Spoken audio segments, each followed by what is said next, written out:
to all in our YouTube channel Being Engineer. Today we discuss the fundamentals of electrical machines. इसके पहले हमने EMT के भी video बना करके अपलोड किए थे जो आपने काफ़ी लाइक किए. तो मशीन का रिवीजन हम यहाँ पर किस तरह से कम ड्यूरेशन में ज़्यादा से ज़्यादा कंसेप्ट के साथ कर सकते हैं वो हम यहाँ पर देखेंगे. तो आइए शुरू करते हैं electrical machines with the concepts of transformer. तो हम देखेंगे transformer is basically an electromagnetic energy conversion device which works on electromagnetic induction principle. और जैसा कि हम सब जानते हैं ट्रांसफार्मर में दो वाइंडिंग होती है. आप उसे HV LV कह सकते हैं, प्राइमरी सेकेंडरी के नाम से भी जान सकते हैं. So there are two windings separated by a core. So two electrical circuits are there which are totally isolated but magnetically coupled. Primary winding is energized by the sinusoidal supply, whereas secondary winding is connected to the load. ये basic configuration transformer का होता है. और transformer का EMF equation जो आप already derive कर चुके होंगे पहले भी, E is equals to √2 into pi into F into N into phi m.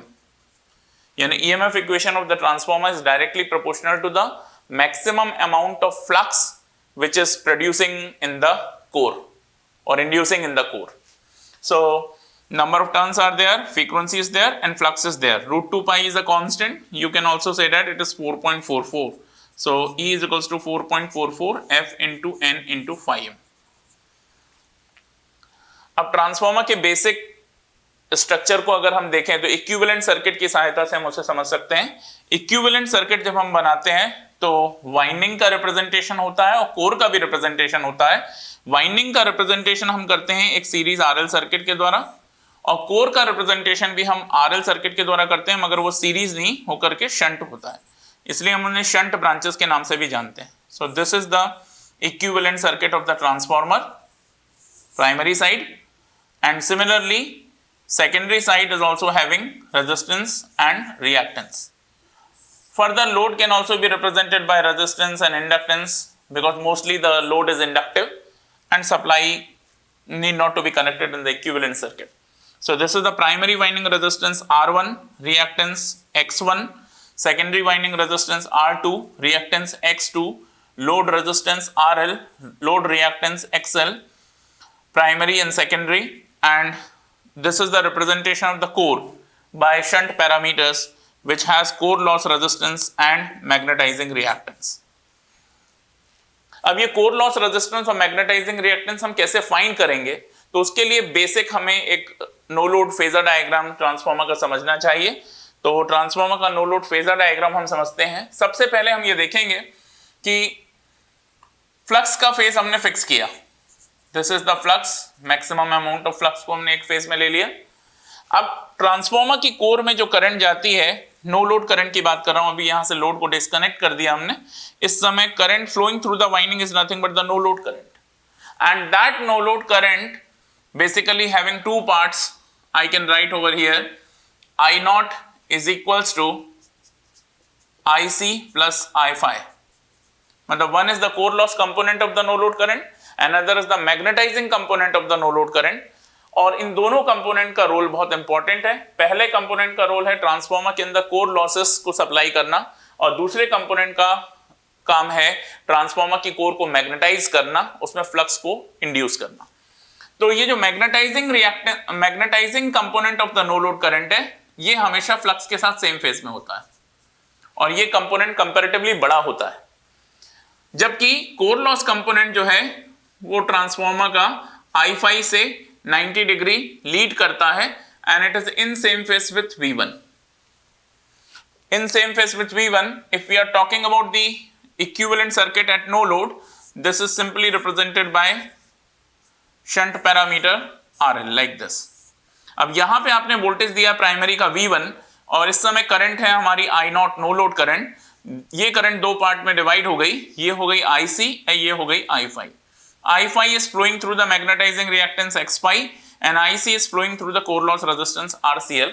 तो इस इक्विवेलेंट सर्किट से आप समझ सकते हैं कि IC जो है वो V1 के साथ सेम फेज में होगा, क्योंकि ये रेजिस्टेंस है, रेजिस्टेंस में वोल्टेज और करंट सेम फेज में होते हैं.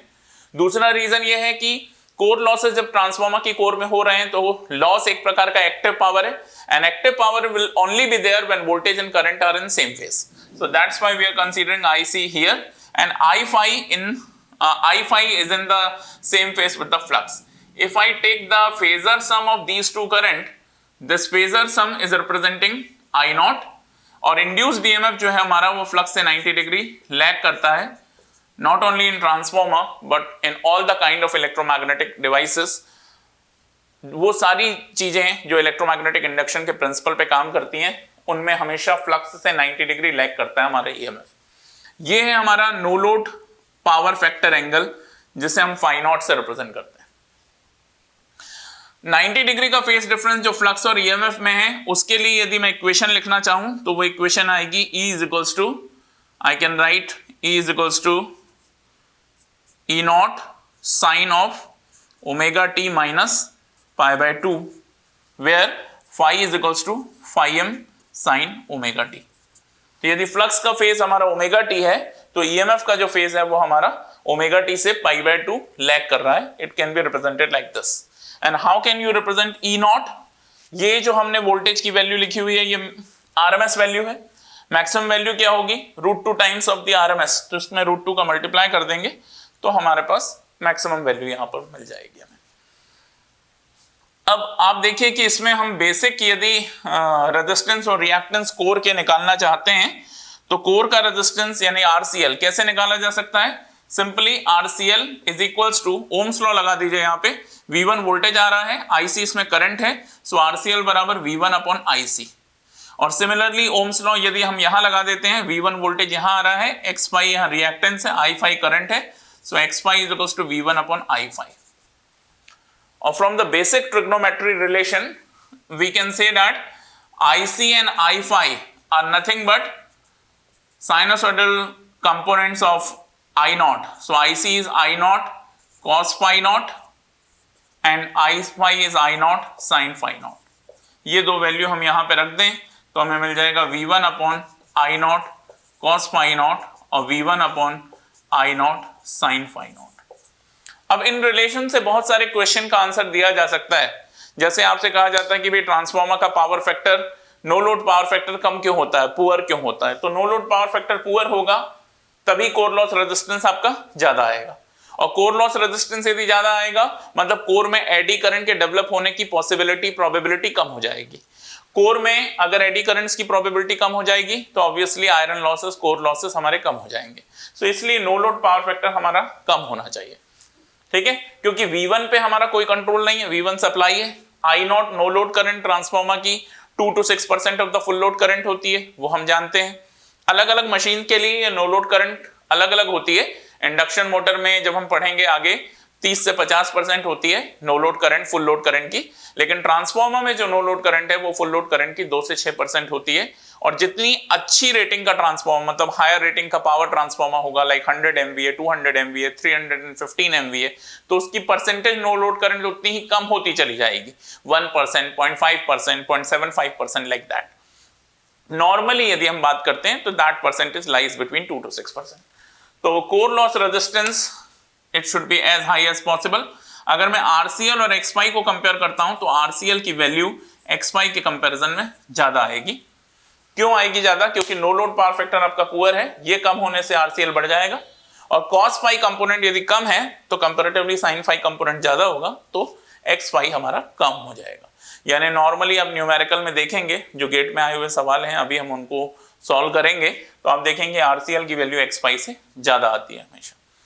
So this is very important, और ये दो फॉर्मूले आप अपने दिमाग में बैठा लीजिए, क्योंकि जब हम ओपन सर्किट टेस्ट पढ़ेंगे तो ओपन सर्किट टेस्ट में आप देखेंगे कि ट्रांसफार्मर के कोर लॉसेस हम निकालते हैं वॉटमीटर की रीडिंग की मदद से, और उसके साथ साथ हम कोर के इक्विवेलेंट सर्किट पैरामीटर निकालते हैं RCL एंड X phi, वो यही निकलेंगे. उनका फॉर्मूला यही आएगा, RCL बराबर V1 upon I naught cos phi naught and X phi बराबर V1 upon I naught sin phi naught. So magnetising component and core loss component किस तरह से काम करते हैं और उनका क्या इंपॉर्टेंस है और कैसे हम उन्हें कम कर सकते हैं, ये बहुत इंपॉर्टेंट है यहाँ पर. और ट्रांसफार्मर का EMF equation, no load phasor diagram, basic structure, equivalent circuit, और अब इस पे बेस्ड जो गेट में क्वेश्चंस हैं उनको हम देखेंगे। So let's start some problem based on transformer. जो कंसेप्ट हमने अभी तक पढ़ा है उसके बेस पे हम किस तरह से सवाल को बना सकते हैं। तो ये एक प्रॉब्लम मैं ले रहा हूं। A single phase transformer has a turns ratio 1:2 as you can see in the figure. 1:2 transformer is connected to the purely resistive load. Load is purely resistive. The value is not given in the problem. The magnetizing current drawn is 1 ampere. Magnetizing current is represented by I phi, that is 1 ampere. And secondary current is also 1 ampere, which is given in the figure. The core losses and the leakage reactances are neglected, and find out the primary current. This is the question. So we have to find out the primary current I1 in this problem. This is 1 ampere and this turns ratio is 1:2. So we know that turns ratio is directly proportional to the voltage ratio and inversely proportional to the current ratio. So when this is 1 and turns ratio is 1:2, so if I transform this current over here, this will become twice. So this will become 2 ampere. So this is 2 ampere and one component I phi which is given here is 1 ampere. So the net primary current can be written as root over this primary current 2 ampere plus this magnetizing component of the current is 1 ampere. So the answer is root 5, that is 2.24.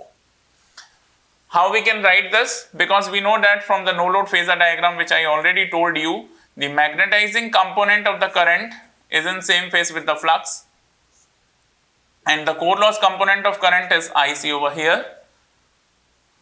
And the core loss component of the current is IC here, but this component is neglected. Why? Because it is given in the problem that there is no core losses in the transformer. So we can solve this with the help of. तो आइए देखते हैं एक question based on transformer, working principle which is nothing but electromagnetic induction, Faraday's law and Lenz law, जो कि बहुत basic है, लेकिन इस पे क्वेश्चन कैसे फ्रेम होता है वो हम देखेंगे। तो देखिए ये ट्रांसफार्मर हमें दिया गया है, इसमें प्राइमरी वाइंडिंग में 100 टर्न्स हैं, सेकेंडरी वाइंडिंग में 200 टर्न्स हैं और इसकी कोर में जो फ्लक्स सेटअप हो रहा है उस फ्लक्स का वेवफॉर्म हमें ये दिया गया है। इस वेवफॉर्म को देख के आप समझ सकते हैं कि 0 से 1 सेकंड के बीच में हमारा फ्लक्स जो है वो बढ़ रहा है, बढ़ते बढ़ते ये 0.12 वेबर तक पहुंचा, 1 से 2 सेकंड के बीच में ये फ्लक्स कांस्टेंट हो गया और 2 से 2.5 सेकंड के बीच में ये फ्लक्स डाउन हो रहा है, डाउन होते होते 0 हो गया। तो ये यहाँ पे रैंप हमारा पॉजिटिव स्लोप के साथ है, ये हमारा स्टेप वेवफॉर्म है और ये हमारा रैंप नेगेटिव स्लोप के साथ है। इस तरह का फ्लक्स का वेवफॉर्म हमें दिया गया है और हमें बताना है कि जो इंड्यूस्ड ईएमएफ सेकेंडरी के अक्रॉस डेवलप होगा उसकी वेवफॉर्म क्या होगी। उसके 4 ऑप्शन दिए गए हैं, इन 4 में से कौन सा ऑप्शन सही है ये हमें चुनना है। तो आइए सबसे पहले हम देखते हैं फेराडेज लॉ क्या कहता है। फेराडेज लॉ कहता है इलेक्ट्रोमैग्नेटिक इंडक्शन में प्रिंसिपल से जो इंड्यूस्ड ईएमएफ आएगा उसे हम लिखते हैं n d phi by dt, n d phi by dt, और यहां पे साइन आता है माइनस लेंज लॉ की वजह से, यानी इंड्यूस्ड ईएमएफ हमेशा फ्लक्स के चेंज होने के कारण ही डेवलप होता है, लेकिन साथ ही वो फ्लक्स के चेंज होने का अपोज भी करता है। तो E = -n d phi by dt, इस फॉर्मूले से हम समझते हैं कि induced EMF is only because of the rate of change of flux and it is also opposing the change in flux, that's why minus sign is here। तो Lenz law minus sign बता रहा है और Faraday's law ये बता रहा है कि फ्लक्स के चेंज होने की वजह से इंड्यूस्ड ईएमएफ आएगा। इस प्रॉब्लम को सॉल्व करने के लिए सिर्फ इस एक फॉर्मूले की मदद हमें लेनी है। तो आइए सबसे पहले हम देखते हैं E = सेकेंडरी में हमें इंड्यूस्ड ईएमएफ बताना है, तो नंबर ऑफ टर्न्स हो गई 200 जो कि गिवन है प्रॉब्लम में, d phi by dt मतलब rate of change of flux. तो आइए पहला समय अंतराल हम लेते हैं 0 से 1 सेकंड। 0 से 1 सेकंड के बीच में यहाँ पे जो हमारा फ्लक्स है वो 0 से बढ़ के 0.12 वेबर तक जा रहा है, यानी अगर हमें d phi by dt लेना है तो इस लाइन का हमें स्लोप लेना होगा। स्लोप अर्थात tan theta, perpendicular upon base. Perpendicular कितना है 0.12, बेस कितना है 1, तो ये हमारे पास आएगा 0.12/1 और ये पॉजिटिव रहेगा क्योंकि स्लोप हमारा क्योंकि लाइन हमारी ऊपर की तरफ जा रही तो स्लोप हमारा पॉजिटिव है। तो इसको यदि हम सॉल्व करते हैं तो ये आ जाता है -24 वोल्ट। कितना आ गया? -24 वोल्ट। अब आप देखिए कि अगर हम 1 से 2 सेकंड के बीच में बात करते हैं तो इस दरमियान फ्लक्स में कोई भी चेंज नहीं आ रहा है। फ्लक्स कैसा बना हुआ है? कांस्टेंट। अगर कांस्टेंट फ्लक्स बना हुआ है अर्थात फ्लक्स में कोई परिवर्तन नहीं है तो d phi by dt क्या हो जाएगा? 0, यानी ये हम लिख सकते हैं यहाँ पे हम लिख सकते हैं 0 to 1 सेकेंड और यहाँ पे हम लिखते हैं 1 से 2 सेकेंड। तीसरे केस में हम लेते हैं 2 से 2.5 सेकेंड के बीच में, पुनः इस फॉर्मूले को लगाएंगे minus N D five by D t. अब नंबर ऑफ टर्न्स देखिए कितनी हो गई 200, सो माइनस 200 और d five by D t यानी rate of change of flux. अगर इस ग्राफ को देखें तो अब हमारा लाइन नीचे उतर रही है यानी स्लोप हमारा नेगेटिव होगा। तो इस समय 0.12 वेबर गिरते गिरते 0 वेबर तक जा रहा है यानी 0.12 divide by 0.5। So this is nothing but 0.12 divide by 0.5। इसको यदि हम सॉल्व करते हैं तो 12 दूनी 24, 24 दूनी 48, तो ये आ गया 48 और माइनस यहाँ भी रहेगा क्योंकि हमारा स्लोप नीचे है, लाइन नीचे की तरफ गिर रही है तो स्लोप इसका नेगेटिव होगा, तो माइनस माइनस प्लस, तो 48 वोल्ट। इसका मतलब हम इस नतीजे पे पहुंचे कि 0 से 1 सेकंड के बीच में वोल्टेज माइनस 24 वोल्ट, 1 से 2 सेकंड के बीच में वोल्टेज हमारा 0 और 2 से 2.5 सेकंड के बीच में वोल्टेज हमारा 48 वोल्ट। इन नतीजों को ध्यान में रखते हुए अगर हमें इन 4 वेवफॉर्म में से किसी एक का चयन करना है तो आप देख सकते हैं पहले में हमारे पास 24 वोल्ट आ रहा है जबकि यहाँ माइनस 24 है, तो ये हमारा गलत हो गया। दूसरा वेवफॉर्म यदि हम देखते हैं तो 24 है, हमारा माइनस 24 आ रहा है, ये भी गलत हो गया। तीसरे वेवफॉर्म में सी की तरफ चलिए तो माइनस 24 आ रहा है और 1 से 2 सेकंड के बीच में 0 भी आ रहा है और 2 से 2.5 सेकंड के बीच में 48 वोल्ट भी आ रहा है। So option C is correct. और डी क्यों गलत है वो भी आप देख सकते हैं, डी में दोनों वोल्टेज नेगेटिव आ रहे हैं जबकि यहाँ एक नेगेटिव एक पॉजिटिव है, तो डी हमारा गलत हो गया। अब सवाल ये उठता है कि इस प्रॉब्लम को सॉल्व करने के लिए ठीक है हमने फेराडेज लॉ लगाया, लेंज लॉ लगाया, लेकिन अगर हम थोड़ा सा माइन्यूट ऑब्जर्वेशन यहाँ पे रखें तो हमें कोई भी law, Faraday's law, Lenz law लगाने की जरूरत नहीं है, सिर्फ हमें बस पता होगा कि वो लॉ क्या है और हम उस प्रॉब्लम के सॉल्यूशन तक पहुंच जाएंगे। आइए देखिए कैसे। तो E is equal to minus N D five by D T, इस फॉर्मूले को देख के हमें समझ में आना चाहिए कि 0 से 1 सेकंड के बीच में स्लोप हमारा पॉजिटिव है और यहाँ माइनस साइन है यानी हमारा वोल्टेज कैसा आएगा, नेगेटिव। यहाँ पे वोल्टेज हमारा 0 आएगा क्योंकि फ्लक्स हमारी कांस्टेंट हो गई, तो D five by D T क्या हो गया 0। और यहाँ पे रैंप हमारा नेगेटिव स्लोप के साथ है तो स्लोप हमारा नेगेटिव हो गया, माइनस साइन से मल्टीप्लाई हुआ तो वोल्टेज क्या आएगा, पॉजिटिव। तो यानी नेगेटिव 0 पॉजिटिव, नेगेटिव 0 पॉजिटिव। आप देखिए सिर्फ एक ही ऑप्शन में हमें दिखाई दे रहा है, यहाँ positive 0 negative, positive 0 positive, negative 0 positive और negative 0 negative. So answer is C. और इस प्रकार हम इस प्रॉब्लम को सॉल्व कर सकते हैं बिना न्यूमेरिकल कैलकुलेशन किए। सिर्फ फेराडेज लॉ अगर हम जानते हो और लेंज लॉ अगर हम जानते हो तो उसका इंप्लीमेंटेशन करके ये प्रॉब्लम सॉल्व किया जा सकता है। So let's take one another problem based on the transformer. The question is a single phase 10 kVA 50 Hz transformer with 1 kV applied on the primary side draws a current of 0.5 ampere at 55 watt at the rated voltage and frequency on no load. A second transformer has the core with all its linear dimension √2 times of the corresponding dimension of the first transformer, and the core material and the lamination of the thickness are same in both the transformers, and primary winding of both the transformer have the same number of turns. If the rated voltage of 2 kV 50 Hz is applied to the primary winding of second transformer, what will be the no load current and power of the second transformer? So the data is huge, so I have written this data over here. पहला transformer जो हमें दिया गया है वो single phase transformer है, 10 केवी उसकी rating है, 50 हर्ट्ज उसकी रेटेड फ्रीक्वेंसी है। प्राइमरी में हम उसके 1 केवी का वोल्टेज अप्लाई करते हैं तो उसकी नो लोड करंट 0.5 एंपियर आती है और नो लोड लॉस यानी पावर लॉस उस समय जो कोर लॉस है वो 55 वाट। दूसरा ट्रांसफॉर्मर जो कि पहले ट्रांसफॉर्मर से √2 टाइम्स है लीनियर डायमेंशन में अर्थात बड़ा है, तो इस बड़े ट्रांसफॉर्मर के लिए अप्लाइड वोल्टेज प्राइमरी साइड में 2 केवी है 50 हर्ट्ज की फ्रीक्वेंसी पे। दोनों ट्रांसफॉर्मर के लिए थिकनेस ऑफ लैमिनेशन सेम है, दोनों ट्रांसफॉर्मर के लिए कोर मटेरियल सेम है, दोनों ट्रांसफॉर्मर के लिए प्राइमरी वाइंडिंग में नंबर ऑफ टर्न सेम है।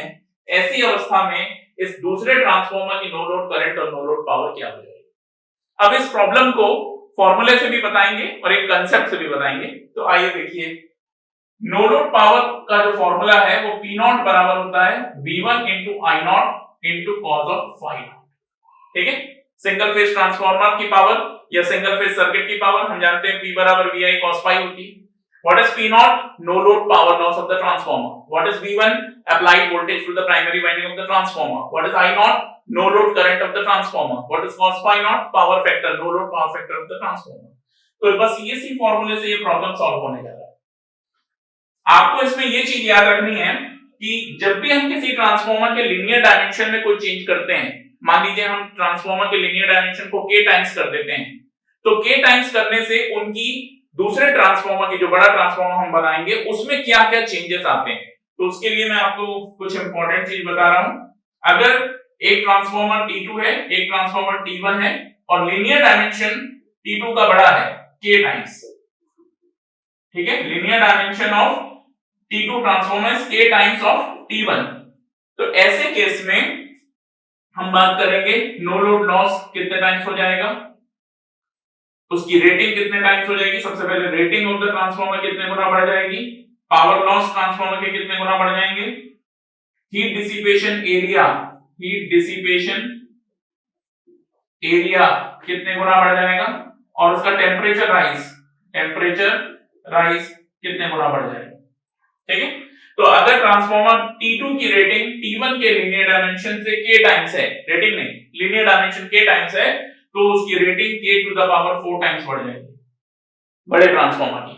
बड़े ट्रांसफॉर्मर में होने वाले लॉसेस k क्यूब टाइम्स बढ़ जाएंगे और उस बड़े ट्रांसफॉर्मर में heat dissipation area k square times हो जाएगा और उसका जो टेम्परेचर राइज है वो k टाइम्स हो जाएगा। ये बहुत इंपॉर्टेंट डेटा है जिसे आप अपने दिमाग में बिठा लें कि जब भी किसी ट्रांसफॉर्मर का लीनियर डायमेंशन k टाइम्स बढ़ जाता है तो उस बड़े ट्रांसफॉर्मर में टेम्परेचर राइज भी k टाइम्स बढ़ेगा, heat dissipation area k square times बढ़ेगा, होने वाले power losses k cube times बढ़ेंगे और rating of the transformer k की पावर 4 टाइम्स बढ़ेगा। ये बात यदि आपको पता है तो ये प्रॉब्लम जिसका डेटा इतना बड़ा है वो प्रॉब्लम बिल्कुल सेकंड्स में हम सॉल्व कर सकते हैं। तो आइए देखिए, power loss k cube times बढ़ेगा, हमारा जो डेटा दिया है उसके मुताबिक लीनियर डायमेंशन दूसरे ट्रांसफॉर्मर का कितने गुना हो गया, √2 टाइम्स, तो √2 का क्यूब करेंगे तो क्या आएगा 2√2, यानी पावर लॉस हमारे कितने टाइम्स बढ़ गए 2√2 टाइम्स।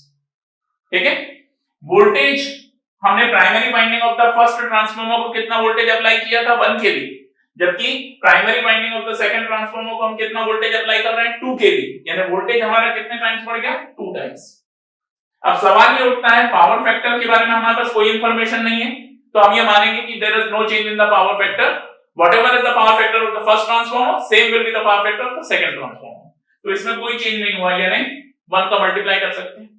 तो अब आप देख सकते हैं हमें 2√2 चाहिए, ये 2 है ये 1 है, इसका मतलब नो लोड करंट में कितना चेंज आएगा √2 टाइम्स, यानी no load current of the second transformer और bigger transformer becomes √2 times of the first one. First transformer की नो लोड करंट कितनी दी है हमें 0.5 एंपियर, तो सेकंड ट्रांसफार्मर की नो लोड करंट कितनी हो जाएगी 0.5 into √2, √2 is nothing but 1.414, तो अगर मैं 1.4 भी ले लूं इसको तो 1.4 into 0.5 so that is nothing but 0.7, ठीक है, so 0.7 ampere is the no load current of the second transformer। और बात है पावर लॉस हमारा 2√2 टाइम्स हो जाएगा, पहले वाले का पावर लॉस कितना दिया है 55 वाट, तो दूसरे का पावर लॉस P0 डैश बराबर कितना हो जाएगा P0 डैश बराबर P0 into 2√2 P0, यानी 2√2 और P0 की वैल्यू कितनी दी है हमें 55 वाट, तो 55 से इसमें गुणा करते हैं, 55 दूनी 110 और 110 मल्टीप्लाइड बाय √2, इसको आप कैलकुलेटर से निकाल सकते हैं, ये 177 समथिंग वाट आ जाएगा, 177 178 वाट। तो इस तरह से हम बड़े ट्रांसफार्मर के नो लोड करंट में क्या चेंज आना चाहिए, बड़े ट्रांसफार्मर के लिए नो लोड पावर लॉस में क्या चेंज आना चाहिए वो हम निकाल सकते हैं।